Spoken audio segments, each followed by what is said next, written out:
बहुत समय पहले की बात है। घने जंगलों के किनारे एक शांत पहाड़ी गांव में 7 भाई अपनी एकमात्र बहन छाया के साथ रहते थे। माँ बाप अब इस दुनिया में नहीं थे, लेकिन छाया पूरे घर की रूह थी। सबसे छोटी पर सबसे प्यारी। भाई दिन भर जंगल में लकड़ी काटते, खेतों में मेहनत करते, और छाया उनके लिए घर सजाती, खाना बनाती, इंतजार करती। उन 7 में सबसे छोटा भाई था नयन।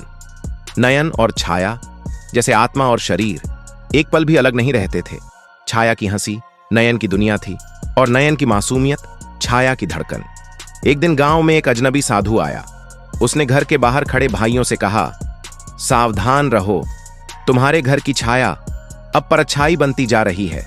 जब अंधकार अपने चरम पर होगा, तब वह या तो अमृत बनेगी या अभिशाप। भाई हंसकर बात को भूल गए, पर नयन के मन में साधु के शब्द गूंजते रहे। कुछ दिनों बाद घर की दीवारों में कुछ बदलने लगा। रात को छाया के कमरे से फुसफुसाहटें आने लगीं।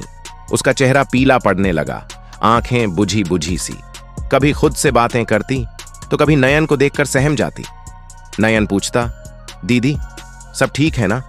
छाया मुस्कुराकर कहती, बस थक जाती हूं। पर नयन को यकीन नहीं आता। एक रात छाया चुपचाप जंगल की ओर निकल गई। नयन चुपके से उसके पीछे हो लिया, और तब एक सूखे कुएं के पास छाया किसी काले साए से बात कर रही थी। साया बोला, तेरा समय निकट है छाया, तुझे जीवन के बदले वचन निभाना होगा।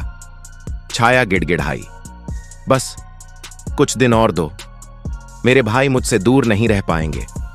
नयन यह सुनकर सन्न रह गया। उसी रात नयन ने छाया से सीधे पूछा। अंधेरे में साया फिर उभरा और बोला, अगर छाया को बचाना है तो कोई एक भाई उसकी जगह ले। 7 भाई हिल गए, पर नयन आगे बढ़ा। मैं तैयार हूं। उसने अपने सीने पर तुलसी और राख का तावीज बांधा था और छाया को पीछे खींच लिया। तेरा अधिकार नहीं है उस पर, उसकी आवाज जंगल में गूंज उठी। साया झपटा नयन की ओर, लेकिन तभी छाया चिल्लाई, नहीं, ये सौदा मेरा था, मेरे भाई का नहीं। उसने भी वही तावीज अपने सीने पर बांध लिया। अचानक तेज चमक हुई, साया चिल्लाते हुए भस्म हो गया। छाया जमीन पर गिर पड़ी, उसकी आंखें बंद थीं। भाई चीख पड़े, पर तभी छाया की पलकें हिलीं और वो मुस्कुराई, अब मैं पूरी तरह से तुम्हारी हूं नयन, अब कोई साया हमें अलग नहीं कर सकता। सुबह हो गई थी। 7 भाई और छाया एक दूसरे से लिपटे हुए थे। गांव में फिर से उजाला था, खुशियां लौट आईं। लेकिन जैसे छाया चलती है, उसकी परछाई अब भी थोड़ी लंबी है, थोड़ी धुंधली। क्या वाकई सब खत्म हो गया, या कोई साया अब भी कहीं पास ही है? अगर आपको यह कहानी पसंद आई तो जुड़े रहिए, क्योंकि ये तो बस शुरुआत है। और भी रहस्य, और भी सस्पेंस सिर्फ दानव लोक ऑफिशियल अभी सब्सक्राइब कीजिए।